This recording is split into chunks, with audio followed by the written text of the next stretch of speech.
Next பாருங்கள், the change in Gibbs free energy. Gifts, அதாவது gifts தான் சயின்டிஸ்ட்டு. அவர் வந்து என்ன பண்ணிருக்காரு, டெல்டா ஜின்றது நான் ஏற்கனவே சொல்லியிருக்கேன், ஃப்ரீ எனர்ஜி சேஞ்ச். அதுவாக ஸ்பான்டானியஸாக நடக்கணும், ரைட்டா? எக்ஸ்டர்னல் எனர்ஜி கொடுக்கக்கூடாது, ஃபோர்ஸ் கொடுக்கக்கூடாது, அதுவாக நடக்கும். அதுக்கு பேர் தான் ஃப்ரீ சேஞ்சின் ஃப்ரீ எனர்ஜி. ஃப்ரீ எனர்ஜினா அதுவாக ஆற்றலை மாற்றிக்கொள்ள வேண்டும், ரைட்டா? அப்போது அதுதான் இந்த சேஞ்சின மாற்றம் இன் கிஃப்ட்ஸ் இந்த சயின்டிஸ்ட் கண்டுபிடிச்சது. எதனோட மாற்றம்? Free energy. அப்படின்னா அந்த மெட்டலுக்குள்ளே இருக்கக்கூடிய ஒரு ஆற்றலானது மாற்றம் அடைய வேண்டும், ரைட்டா? மாற்றம் அடைய வேண்டும், அது ஆக்சிடைசேஷன் ஆகணும், இல்லை ரிடக்ஷன் ஆகணும். இதுதான் சொல்கிறான், ரைட்டா? அதை தான் இது change in Gibbs free energy delta ஜின்னு குறிக்கிறான், ரைட்டா? அதுக்கு பேர் delta G. For a reaction, ஒரு செயல்பாடு, ஒரு செயல்பாடுன்னு வினை, ரைட்டா? ஒரு வினையில் ஏற்படக்கூடிய சேஞ்ச், ஒரு மாற்றம், எனர்ஜி ஆற்றலில் ஏற்படக்கூடிய ஒரு மாற்றத்தை எவ்வாறாக குறிக்கிறான்? ஒரு வினையில் ஆற்றலில் ஏற்படும் மாற்றமானது டெல்டா ஜி என்று குறிக்கப்படுகிறது. அவை is given by the expression. அப்போ டெல்டா ஜிக்கு என்ன வேல்யூ கொடுத்துருக்கான்? Delta G equal to delta H minus T delta S அப்படின்றான். அப்போ டெல்டானால சேஞ்சின்னு அர்த்தம், ரைட்டா? டெல்டா எதுக்கு போடுறான்? மாற்றம் ஏற்படுகிறது. 1 2 ஆகுறது, 2 1 ஆகுறது, இல்லை 2 3 ஆகுறதுன்னு மாற்றம் ஏற்படுகிறதுன்னு அர்த்தம், ரைட்டா? அப்போ delta G equal to delta H minus delta T delta S. அப்போ டெல்டா ஜின்னு ஒரு வினை, அதில் ஏற்படக்கூடிய ஒரு மாற்றம், எனர்ஜி ஆற்றலில் ஏற்படக்கூடிய மாற்றம் தான் delta G. Equal to delta H. அப்படின்னா அந்த வினை அப்படின்னா அதில் 2 இருக்கும். என்ன இருக்கும்? ஒரு கெமிக்கல் ப்ராசஸ் இல்லையா? இப்போ நீ சோறு சமைக்கிறே இல்லையா? அப்போ சமைக்கிறதுக்கு இப்போ தண்ணியில் அரிசி போட்டிருக்க. இப்போ அதில் 2 இருக்கும். ஒன்று வெப்பப்படுத்துகிற இல்லையா, ஹீட் பண்ணுற. அப்போ அது ஒரு வினையா? அப்போ அதுக்கு பேர் டெம்பரேச்சர் தானே, வெப்பம் கொடுக்குற, ரைட்டா? ஹீட் பண்ணால் டெம்பரேச்சர் கொடுக்குற. அப்போ கொடுக்கறதுனால அதனால இந்த இன்னைக்கு ஹீட் பண்ணுற, அதனால் வெப்பம் உண்டாகிறது, ரைட்டா? ஹெச்னா ஹீட். நீ தீயை மூட்டுற, அது பேர் டெம்பரேச்சர், அது வெப்பநிலை. அது எவ்வளோ வெப்பநிலை, வெப்பம் எவ்வளோ, வெப்பநிலை அதோட டெம்பரேச்சர், ரைட்டா? ஹீட் எவ்வளோ இருக்கிறதுன்னா, ஆனால் ஹீட்னு அதில் வெப்பம் எவ்வளோ இருக்கிறதுன்னு பார்க்குறது. ஹீட் வேறு, டெம்பரேச்சர் வேறு, ரைட்டா? ஹீட் வேறு அண்ட் டெம்பரேச்சர் வேறு, ரைட்டா? டெம்பரேச்சர்னா அளவு, அதனோட அளவு, ரைட்டா? ஹீட்டுன்றது அது வெப்பத்தோட அளவு, ரைட்டா? அப்போ டெல்டா ஹெச்னா வெப்பத்தில் ஏற்படும் அளவின் மாற்றம், ரைட்டா? அப்போ delta G equal to delta H, வெப்பத்தில் ஹீட்னு வெப்பம், ஹெச்னா ஹீட், வெப்பத்தில் ஏற்படும் மாற்றம் மைனஸ்னால் நீ எவ்வளோ டெம்பரேச்சர் கொடுக்குற, உஷ்ணம் கொடுக்குற, அதுதான் temperature. Minus temperature delta S. அப்போ டெல்டா எஸ் அப்படின்னா இந்த டெல்டா ஹெச்ங்கிறது என்தால்பின்னு சொல்லுவாங்க. என்தால்பின்னு நான் சொல்லியிருக்கேன். என்தால்பின்னா வெப்ப அடக்கம், அதுக்குள்ளே எவ்வளோ வெப்பம் இருக்கிறது என்பதை என்தால்பின்னு சொல்லுவாங்க. என்தால்பின்னா வெப்பத்தின் அடக்கம். இப்போ ஒரு பாத்திரத்தில் எவ்வளோ அரிசி இருக்குது போட முடியும்? நீ விட அரிசி போட்டுக்கிட்டே இருப்பியா பாத்திரத்தில், நெம்பி வளைஞ்சிரும் இல்லையா? அதான் வெப்ப அடக்கத்தின் மாற்றம், வெப்ப அளவின் மாற்றம், வெப்ப அடக்கத்தின் மாற்றம், 2 ஒன்று தான். அதே மாதிரி மைனஸ் டி டெல்டா எஸ்னு என்ட்ரோஃபின்னு அர்த்தம். அப்போ என்ட்ரோஃபி அப்படின்னு சொன்னால் அது என்னதுன்னா, அதுவும் இதே தான் சொல்லி என்ட்ரோஃபின்னு சொன்னால் என்ன, இதுக்கு எப்படி சொல்லுவாங்கன்னு சொன்னால் spread of the molecule free, அதை சேஞ்சுன்னு சொன்னால் ஒரு, இப்போ நான் உதாரணத்துக்கு இது என்ன சொல்கிறேன்னா, இப்போ நீ வண்டி ஓட்டிகிட்டு போகிற, நீ ட்ரைவ் பண்ணிட்டு போகிற, வண்டி போயிட்டுருக்கு. காடில் வந்து காடை எடுத்துக்கிட்டிங்கன்னா ஆடு மாடுகள் ஒரு டைரெக்ஷனில் போகாது, அது வாட்டுக்கு போகும், எங்கிட்டு வேணாலும் போகும், இங்கிட்டு போகும், அங்கிட்டு போகும், ஒரு திசையற்று பயணம் செய்வது, ரைட்டா? அதான் என்ட்ரோபின்னு சொல்லுவோம். என்ட்ரோபின்னு சொன்னால் அது வந்து ஒரு ஒழுங்கினமற்ற ஒரு செயல்பாடுன்னு அர்த்தம், ஒழுங்கில்லாத செயல்பாடு. இப்போ மாணவர்கள் ஆசிரியர்கள் சொல்கிறாங்க, இப்போ போங்க கிரவுண்டுக்கு போங்க அப்படின்றீங்க. அவங்க 10ஆம் கிளாஸ் பிள்ளைகள்லாம் 12ஆம் கிளாஸ் கிரவுண்டுக்கு போங்கன்னா இந்த பிள்ளைகள்லாம் ஒரு ஒழுங்கு இல்லாமல் நடந்து போகும். எங்கே கும்பலாக நடந்து போய் கிரவுண்டில் நிற்கும். இன்னொரு ஸ்கூலில் அதே டீச்சர் போங்க கிரவுண்டுக்கு போங்கன்னு சொன்ன உடனே அந்த பிள்ளைகள் என்ன செய்யணும்னா ரூம்பை விட்டு கிளம்பும் போதே வரிசை பிரகாரம் போவாங்க. கிளம்பும் போதே வரிசையாக கிளம்பும்போது 1 by 1 வரிசை லைனாக போய் அங்கே போய் லைனில் போய் அவங்களா நிற்பாங்க. கிரவுண்டில் வரிசை பிரகாரம் நிற்பாங்க. அது ஒழுங்கான ஒரு செயல் ரைட்டா. இது கும்பலாக போகிறது ஒழுங்கற்ற செயல். அது மாதிரி இதுதான் என்ட்ரோபின்னு சொல்லுவாங்க, ஒழுங்கற்ற ஒரு செயல்பாடுகள் அப்படின்ட்டா. இப்போது நான் சூடு பண்ணுறேன், பாத்திரத்தில் அரிசியை சூடு பண்ணால் தண்ணி ஊற்றிருக்கேன். கொஞ்ச நேரம் கழித்து பார்த்தா அதில் ஆவி வெளியில் வரும். பார்த்தியா, ஆவி வெளியில் வருது இல்லை, அதனால் ஒழுங்காக ஒரு ஆவி அதுக்கடுத்து இன்னொரு ஆவி அப்படியே போகுது, ஒரு திசையிலே ஒரே லைன்லேயே போகுது இல்லை இல்லையா. அது பாட்டுக்கு பாத்திரத்தை தூக்கிற கொண்டு ஆவி அதுவாக ஸ்ப்ரெட் ஆகுது. அது பேர் ஒழுங்கற்ற செயல்பாடுகள்னு சொல்லுவாங்க ரைட்டா. ஒழுங்கில்லாத செயல்பாடுகள் ஸ்ப்ரெட், அதை தான் என்ட்ரோபின்னு சொல்லுவாங்க ரைட்டா. அந்த என்ட்ரோபி ஜாஸ்தியாக இருந்துச்சுன்னு சொன்னால் நெகட்டிவ்னு அர்த்தம். அப்போ என்ட்ரோபி ஒழுங்கற்ற செயல்பாடு, அது அதிகமாக ஆவி போச்சுன்னா நெகட்டிவ். அப்போ ஒழுங்காக இருக்குதுன்னா அது பாசிட்டிவ்னு அர்த்தம். இப்போ மாணவர்கள் லைனாக ஒழுங்காக செல்கிறாங்கன்னா அது பாசிட்டிவ், ஒழுங்கற்று செல்கிறாங்க நெகட்டிவ். இது ஞாபகம் வச்சுக்கணும் ரைட்டா. இப்போ பாருங்கள், இங்கே delta H is the enthalpy change. எதுக்கு சொல்லி என்தால்பி சேஞ்ச்னா வெப்பத்தில் ஏற்படும் மாற்றம், உள் அடக்க, அதுக்குள்ளே இருக்கக்கூடிய வெப்பத்தில் ஏற்பட்ட மாற்றம், வெப்ப அடக்கம்னு சொல்லுவாங்க. டெல்டான்னு சேஞ்ச் ரைட்டா, என்தால்பி சேஞ்ச். அதே இது T is the temperature in kelvin. டீன்ற டெம்பரேச்சர் வெப்பநிலையானது எதில் அளவிடப்படுகிறது, கெல்வினில் அளவிடப்படுகிறது. அண்டு மேலும் delta S is the entropy. என்ட்ரோபின்னு சொன்னால் ஒரு ஒழுங்கற்ற நடவடிக்கை. அப்போ அந்த என்ட்ரோபி சேஞ்ச் அப்படின்றான். என்ட்ரோபி சேஞ்சுனா மாற்றம் ஏற்படும் போது டெல்டா எஸ் என்பது ஒரு ஒழுங்கற்ற ஒரு செயல்பாடாக இருக்கிறது அப்படின்றான். For an equilibrium process. Equilibrium ப்ராசஸ்னால் என்ன சொன்ன, சமநிலை வினை. அப்போ டெல்டா ஜி ஈக்குவல் டு 0 ரைட்டா. Delta G equal to 0. நான் சொன்னல சமநிலை நிலை என்னது, ஃபார்வர்ட் ரியாக்ஷன். அது மொத்தம் 2 இருக்கும். இப்போ ஒரு செயல்பாடு நடக்குது, வினை நடக்குதுன்னா அதில் 2 இருக்குமா. ஒன்று ரியாக்டன்ட் என்னது, வினைப்படும் பொருட்கள். அதில் எது வினைப்படுது, மெட்டல் அண்ட் ஆக்சிஜன் வினைப்படும் பொருட்கள். ஏதாவது ஒன்று 2 பொருட்கள் வினைப்படுகிறது, செயல்படுகிறது. அந்த செயல்படுறதுனால ஏதோ ஒரு பொருள் உண்டாகுது இல்லையா, அது ப்ராடக்ட். இது ரியாக்டன்ட், அது ப்ராடக்ட். அப்போ ஈக்குலிபிரியம் அப்படின்னு வரும்போது ரியாக்டன்ட்டில் எவ்வளோ அளவு இருக்கிறதோ அதே அளவு ப்ராடக்டில் இருக்கும். ஆனால் வினை நடந்து கொண்டே இருக்கும். அதாவது சொன்னல 10 இங்கிட்டு இருக்குது அங்கிட்டு 10 இருக்குன்னா என்ன செய்யும், ஒரு ஈக்குலிபிரியம் பொசிஷனில் வரும்போது இங்கே 1 மேலே போகும், 10லேருந்து 1 அங்கே போயிடும், 11 ஆயிரும். திரும்பி ஃபார்வர்ட் ரியாக்ஷனில், ரிவர்ஸ் ரியாக்ஷனில் அந்த 1 திரும்பி இங்கே வந்துடும். இல்லை இன்னொரு ஈக்குலிபிரியம் சமமாக இருக்குன்னு அவசியம் கிடையாது. இப்போ ஒரு வினை நடந்துக்கிட்டு இருக்கப்பா, ஒரு ப்ராசஸ் நடந்துக்கிட்டு இருக்கு. அப்போ நடக்கும்போது ப்ராடக்ட் ஒன்றுமே இருக்காது. ஏன்னா ரியாக்டன்ட் செயல்பட ப்ராடக்ட் வந்துக்கிட்டே இருக்கும் ரைட்டா. ரியாக்டன்ட் செயல்பட தானே ப்ராடக்ட் வந்துக்கிட்டே இருக்கும். எடுத்தடுப்பில் ப்ராடக்ட் வராது ரைட்டா. அப்போ ஒரு ரியாக்டன்ட் 2 வினைப்படும் பொருள்கள் வினை உண்டாக ப்ராடக்ட் கூடிக்கிட்டே இருக்கும். இப்போ என்ன சமநிலை அப்படின்னா, 2மே சமநிலை எப்போ வரும்னா ஒரு குறிப்பிட்ட ஒரு டெம்பரேச்சரில் வரும். குறிப்பிட்ட ஒரு டெம்பரேச்சரில் டெல்டா ஜி ஈக்குவல் டு 0ன்னு வரும்.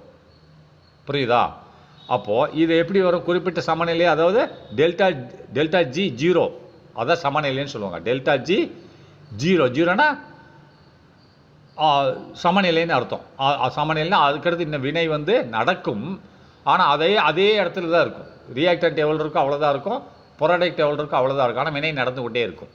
இப்போ உதாரணமாக நான் 100 ரியாக்டன்ட் வச்சுருக்கேன், அதில் வினை நடந்துக்கிட்டு இருக்குது. அப்போ ஒன்றா கழியுது, 100லேருந்து 99 ஆகுது. அப்போ 1 எங்கே போகுது, ப்ராடக்ட்டுக்கு போகுது. அப்போ இன்னும் 2 போகுது ப்ராடக்ட்டுக்கு. அப்படி ஒரு 30 போயிடுச்சு அப்போ ப்ராடக்ட்டுக்கு. அப்போ இங்கே 70 இருக்குது ரியாக்டன்ட்டில். அப்போ இந்த 70 இருக்கும்போதே சமநிலை ஆயிடுச்சு வச்சுக்கோ. 50க்கு 50 இருக்குன்னு அவசியம் இல்லை. அந்த மெட்டீரியலை பொறுத்து இருக்குது. 70 இங்கே இருக்குது, அங்கே 30 போயிடுச்சு ப்ராடக்ட்டுக்கு. அப்போ சமநிலை ஆயிடுச்சு. அப்போ இனிமேல் ரியாக்டர்லேருந்து ப்ராடக்ட்டுக்கு பொருள் போகாது. ப்ராடக்ட்லேருந்து இங்கே வராது, ஆனால் போகும், திரும்பி வந்துடும். இங்கே 70 இருக்குது, அங்கே 30 இருக்குது. 50-50ன்னு சொன்னேன், அப்படியும் இருக்கலாம். ஆனால் சரியாக இருக்குன்னு அவசியம் இல்லை. அந்த சமநிலை எப்போ வேணால் வரலாம். அப்போ 70 இருக்குது. திரும்பி என்ன பண்ணோம், ரியாக்டன்ட் செயல்படும். அப்போ 70லேருந்து 1 போயிடும் ப்ராடக்ட்டுக்கு. அப்போ 69,000. அடுத்த நிமிஷமே இது ஃபார்வர்ட் ரியாக்ஷன். ரிவர்ஸ் ரியாக்ஷனில் அந்த 1 அங்கே ரியாக்ஷன் உண்டாகி திரும்ப இங்கே வந்துடும். அப்போ இந்த 70 எப்படியே 70 அப்படியே இருந்துகிட்டே இருக்கும், அங்கே 30 இருந்துகிட்டே இருக்கும். ஆனால் 1 போகும் வரும், ஆனால் சமநிலையிலே இருக்கும். அது 0. டெல்டா ஜி = 0 இருக்கும்போது இந்த நிலையை கடைபிடிக்கும். ரைட்டா?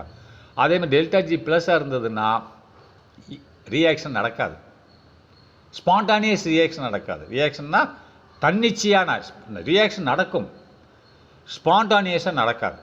ஸ்பான்டானியஸாக அதுவாக ரியாக்ஷனை உண்டாக்காது. நீ எக்ஸ்டர்னல் ஃபோர்ஸை கொடுக்கணும், வேறு ஏதாவது விஷயம் கொடுத்தா தான் ரியாக்ஷன் நடக்கும். இதை நான் சொல்கிறது ஸ்பான்டானியஸ் ரியாக்ஷன். ரைட்டா? ஸ்பான்டானியஸ்னா தன்னிச்சையான செயல்பாடுகள். ரைட்டா?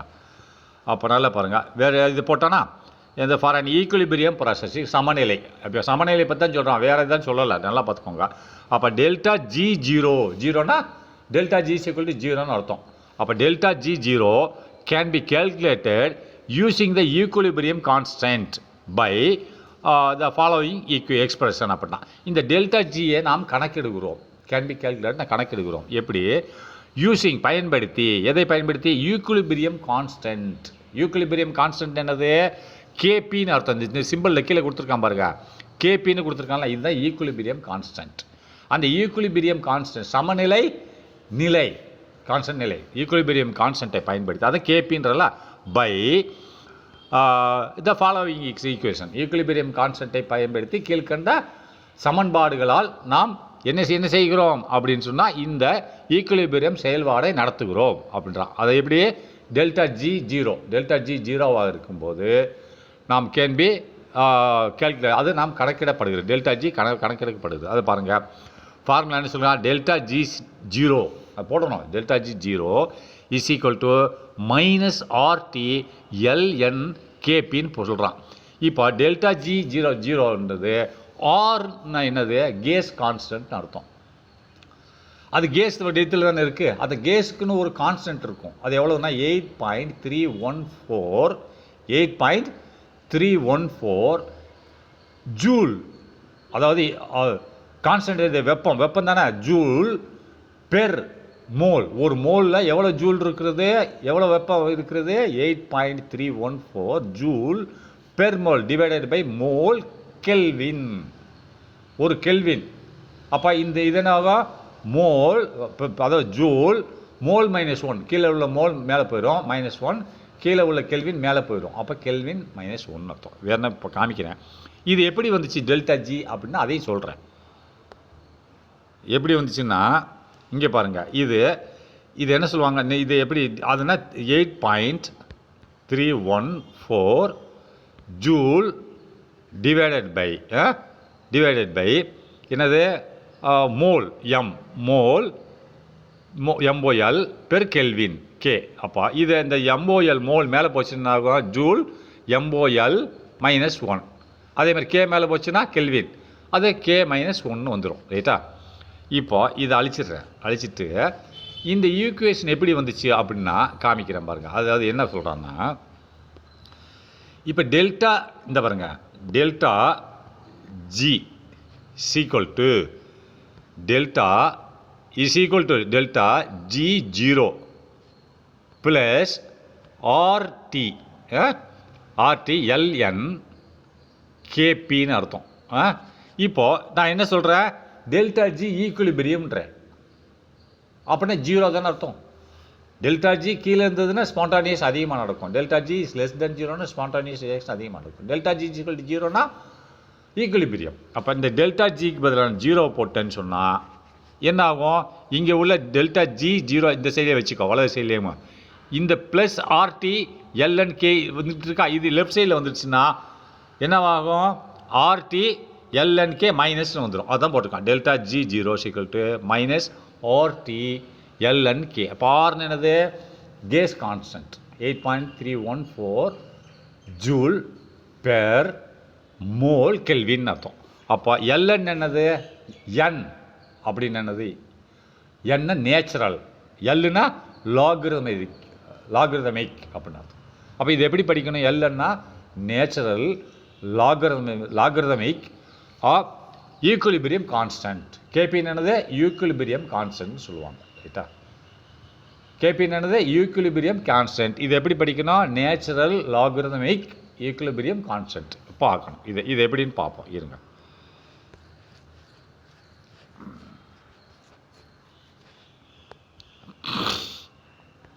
இப்போ இது என்ன சொல்கிறான் பாருங்கள். Harold Ellington used. இந்த ஹெரால்டு எலிங்டன் ஒரு சயின்டிஸ்ட்டு. கிப்ஸ்ன்றது இன்னும் வேறு சயின்டிஸ்ட்டு. கிப்ஸ் வந்து அமெரிக்காக்காரன், இவன் பிரிட்டன்காரன். ரைட்டா? இந்த ஹெரால்டு எலிங்டன் கிப்ஸ் தான் இந்த டெல்டா ஜியை கண்டுபிடிச்சவர். ஆனால் இந்த சயின்டிஸ்ட் என்ன பண்ணார்? ஹெரால்டு எலிங்டன்ன்றது ஹெரால்டு எலிங்காம்ன்றவர் அவர் கண்டுபிடிச்ச டெல்டா ஜியை வச்சு டெல்டா G0க்கும் டெம்பரேச்சருக்கும் என்ன மேப்பு வரைபடம் உண்டாக்குறதுன்னு கண்டுபிடிச்சது இதை எலிங்காம். ஹெரால்டு எலிங்காம்ன்ற சயின்டிஸ்ட்டு கிப்ஸ்ன்றது என்ன? டெல்டா ஜியை கண்டுபிடிச்சார். டெல்டா G = என்னத்தை கண்டுபிடிச்சார்? அதாவது delta H - T delta S கண்டுபிடிச்சார். அதே மாதிரி இந்த delta G0 = RT ln KP பண்ணுறாரு. ஆனால் இதற்கு ஒரு வரைபடத்தை இவர் உண்டாக்கி என்ன செஞ்சார்னா, ஒரு மெட்டல் ஆக்சைடை நம்ம பிரித்து எடுக்கணும் அப்படின்னு சொன்னால் எந்த டெம்பரேச்சரில் போய் பிரித்து எடுக்கிறது, கரெக்டாக டெம்பரேச்சரில் பிரித்து எடுக்கணும், எந்த மெட்டலை பயன்படுத்துறது அப்படின்றத கண்டுபிடிச்சது இவர். நல்லா பாருங்கள். இப்போ Harold Ellingham used the above relationship. இந்த ஹெரால்டு எலிங்காம் அவர் கண்டுபிடிச்சதை யூஸ் பண்ணியிருக்கார். ரைட்டா? யூஸ்டு த ரிலேஷன்ஷிப், அதோட தொடர்புகளை இந்த ஈக்குவேஷன் இருக்குல்ல, delta G0 = RT - RT ln KP. இது என்ன? ஆர்னா கேஸ் கான்ஸ்டன்ட், Tனா டெம்பரேச்சர், ln KPன்னா நேச்சுரல் லாகரிதமிக் ஈக்குலிபிரியம் கான்ஸ்டன்ட் சொல்லுவாங்க. ரைட்டா? அப்போ இதை என்ன பண்ண இவர் இதை பயன்படுத்தி எலிங்காம் யூஸ்னா பயன்படுத்தி எபோவ் ரிலேஷன் அந்த ஈக்குவேஷனை பயன்படுத்தி டு கால்குலேட் அவர் கண்டுபிடித்தார். எதை? டெல்டா G0வை கண்டுபிடித்தார். ரைட்டா? எதை? Delta G0 values at various temperature. பல வெப்பநிலைகளில் டெல்டா G0 என்னவாக இருக்கிறது என்பதை கண்டுபிடித்தார். எதனை மேப் போட்டிருக்காங்க? Delta G0 = Y axis, temperature = X axis. ஆனால் கண்டுபிடித்தார் அப்படின்றான். அப்போது for the reduction of metal oxide. எதற்காக கண்டுபிடித்தார்? ஒரு மெட்டல் ஆக்சைட்லேருந்து ரிடக்ஷனை உண்டாக்கணும். மெட்டல் ஆக்சைடுனா ஆக்சிஜன் இணைந்திருக்கு மெட்டல் கூட, அதுலேருந்து ஆக்சிஜனை வெளியேற்றணும். அதுக்கு இந்த டெம்பரேச்சர் வெர்சஸ் டெல்டா G0வை கண்டுபிடித்து எந்த வெப்பநிலையில் அது மெட்டல் ஆக்சைடை வெளியேற்றப்படுகிறது, எந்த உலோகத்தால் வெளியேற்றப்படுகிறது, யார் ரியாக்டண்ட்டாக பயன்படுத்தப்படுகிறார்கள் என்பதை கண்டுபிடித்தார்ன்றான். பை ட்ரீட்டிங் த ரிடக்ஷன்னா செயல்பாடு. பை ட்ரீட்டிங்னா செய்ய வைத்தல், செய்ய வைக்கிறது. எதை? பை ட்ரீட்டிங் த ரிடக்ஷன் என்னது? ஆக்சிஜனை வெளியேற்றுவது. Reduction as an equilibrium process. அந்த ரிடக்ஷன் எப்படி உண்டாக்குறதுன்னு சொன்னால் ஈக்குலிபிரியம் சமநிலை செயல்பாடுகளில் எவ்வாறாக ரிடக்ஷன் உண்டாக்குறது என்பதை இவர் கண்டுபிடித்தார் என்றார். அப்போ he has drawn a plot by இவர் ஒரு வரைந்தார். எ பிளாட்னா ஒரு கோடு. ரைட்டா? கோடத்தான் சொல்கிறான். ரைட்டா? ஒரு கோடு. பை கன்சிடரிங்னா இதை வைத்துக்கொண்டு, தீர்மானித்து கொண்டு. எதை வைத்துக்கொண்டு? த டெம்பரேச்சர் இன் த எக்ஸ் ஆக்சிஸில் டெம்பரேச்சரை வைத்துக்கொண்டு மற்றும் த ஸ்டாண்டர்ட் ஃப்ரீ எனர்ஜி சேஞ்ச், அதாவது ஸ்டாண்டர்ட் நிலையான ஃப்ரீ எனர்ஜி சேஞ்ச், அதாவது எனர்ஜி ஆற்றல் மாற்றம், அதாவது ஃப்ரீ எனர்ஜி சேஞ்சுன்னு சொல்லியிருக்கேன். அதாவது ஸ்பான்டானியஸ் சேஞ்ச். ரைட்டா? அதை என்ன? Free energy change for the formation of metal oxide in y axis. அப்போ ஃபார் த ஃபார்மேஷன்னா உண்டாக்குவதற்கு. எதை? மெட்டல் ஆக்சைடு ஒய் ஆக்சிஸில் மெட்டல் ஆக்சைடு உண்டாக்குவதற்கு இந்த ரெண்டையும் அவர் எடுத்துக்கொண்டார். நல்லா பாருங்க. அவர் ஒரு வரைபடம் வரைந்தார். எதை வைத்துக்கொண்டு? த டெம்பரேச்சரை எக்ஸ் ஆக்சிஸ்லையும் the standard free energy change அதை ஃபார்மேஷன் உண்டாக்குவதற்கு, மெட்டல் ஆக்சைடை உண்டாக்குவதற்கு இன் ஒய் ஆக்சிஸில் மெட்டல் ஆக்சைடை உண்டாக்குவோம். ஒய் ஆக்சிஸில் இதை எடுத்துக்கொண்டார். எதற்காக வேண்டி? ஒய் ஆக்சிஸில் எதை எடுத்தார்? டெல்டா G0 எடுத்தார். ரைட்டா? அதுதான் சொல்கிறான். ஸ்டாண்டர்ட் ஃப்ரீ எனர்ஜி சேஞ்ச், அதாவது ஃப்ரீ எனர்ஜி சேஞ்ச் டெல்டா Gயை ஒய் ஆக்சிஸில் எடுத்துக்கிட்டார். எதற்காக வேண்டி எடுத்தார்? எக்ஸ் ஆக்சிஸ் டெம்பரேச்சரையும் ஒய் ஆக்சிஸில் ஃப்ரீ எனர்ஜி சேஞ்சையும் எதையும் எடுத்தார்னா ஃபார் அதற்காக வேண்டி formation of metal oxide in y axis. ஃபார்மேஷன்னா மெட்டல் ஆக்சைடு உண்டாக்குவதற்காக வேண்டி இவர் அந்த ஒய் ஆக்சிஸில் எதை எடுத்தார்? ஃப்ரீ எனர்ஜி சேஞ்சை எடுத்தார். For formation of metal oxide. அதுக்கு இன் ஒய் ஆக்சிஸ் எதை குறிக்குது? இந்த ஃப்ரீ எனர்ஜி சேஞ்சை குறிக்கிறது. ரைட்டா? அப்போ நெக்ஸ்ட்டு த ரிசல்டன்ட் பாத். ரிசல்ட்னு பார்த்தா முடிவில் அந்த பிளாட்னா அந்த ஒரு கோடு வருது இல்லையா, கோடு போட்டிருக்காங்க பார்த்தீங்களா, அதை தான் சொல்லுது. The resultant plot is a straight line. அது நேர்கோட்டில் தான் வருது. இங்கே பாருங்கள், அது முடிவில் இருந்து பாருங்கள், நேர்கோடு தானே இதெல்லாம் நேர்கோடு தானே போயிட்டுருக்கு. இதெல்லாம் நேர்கோடு இது வரைக்கும். அதுக்கடுத்து இங்கிட்டு வேறு மேலே போகுது. இது ஏன் மேலே போகுதுன்னு நான் பிறகு சொல்கிறேன். இதெல்லாம் நேர்கோடு ஒரு பிளாட். ரைட்டா? இது பாருங்கள் ரெண்டாவது. இது போயிட்டு அதுக்கடுத்து இப்போ டக்குன்னு மேலே போகுது பாருங்கள். இது ஏன் போகுது அதை சொல்கிறேன். அது வரைக்கும் நேர்கோட்டில் தான் போகுது. அதுக்கடுத்து பாருங்கள், இது நேர்கோட்டில் தான் போகுது. கொஞ்சம் தூரம் கழித்து போய் பட்டுன்னு மேலே போகும். அது ஏன் போகுதுன்னா நான் இப்போ சொல்லிடுறேன். அந்த இப்போ மெட்டல் ஆக்சைடாக இப்போ இது வரைக்கும் இருக்குதுன்னு வச்சுக்கிறோமே, டக்குன்னு மேலே போகுதுன்னு அர்த்தம் அது மாறுது, தன் பொசிஷனை மாற்றுகிறது. பொசிஷன்னா இப்போ மெட்டலாக இருக்கிறது கேஸாக மாறிடும், இல்லை லிக்விடாக மாறிடும். லிக்விடாக இருக்கிறது கேஸாக மாறிடும். இது வரைக்கும் லிக்விடாக இருக்குன்னா அதுக்கடுத்து கேஸாக மாறிடும். அப்போ இது வரைக்கும் மெட்டலாக இருக்குன்னா லிக்விடாக மாறிடும், இல்லை கேஸாக மாறிடும். தன்னோட பொசிஷனை சேஞ்ச் பண்ணுறது, சடன்லி சேஞ்ச் பண்ணிடும். அதுதான் இந்த மாதிரி மேலே போகுது, சட்டக்குன்னு மேலே போகுதுன்னு அர்த்தம். அதை நான் வர சொல்லித்தரேன்.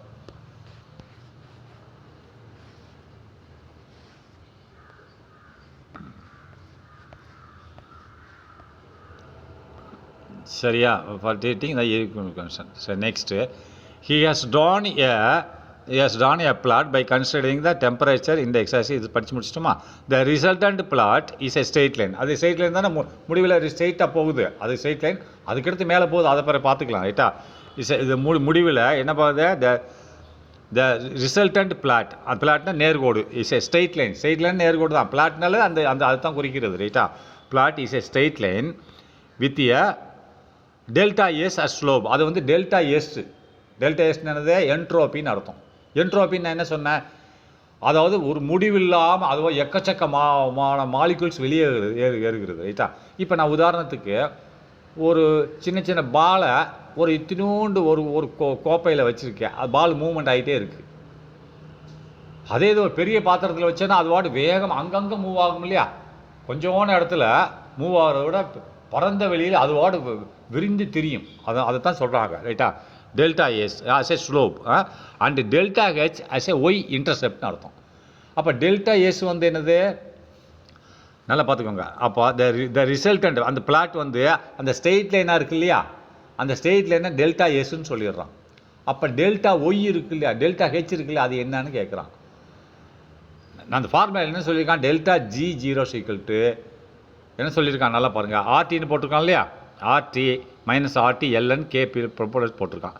இப்போ இங்கே மேலே டெல்டா ஜி சீக்கிள்ட்டு delta H minus T delta எஸ்ன்னு சொல்கிறான் இல்லையா. இப்போ டெல்டா எஸ்ன்றது என்னது? அது உனக்கு என்ட்ரோபி. அது அதுதான் ஸ்லோப். அந்த ஸ்லோபாக போகுதுல கோடு, ஸ்லோபாக தானே மேலே போயிட்டுருக்கு மேப்பில். இங்கே வேணால் காமிக்கிறேன். இங்கே வாங்க, ஸ்லோபாக தான் இன்க்ரீஸ் ஆகுது மேலே. இந்த ஸ்லோபை தான் டெல்டா எஸ்ன்னு சொல்கிறான்.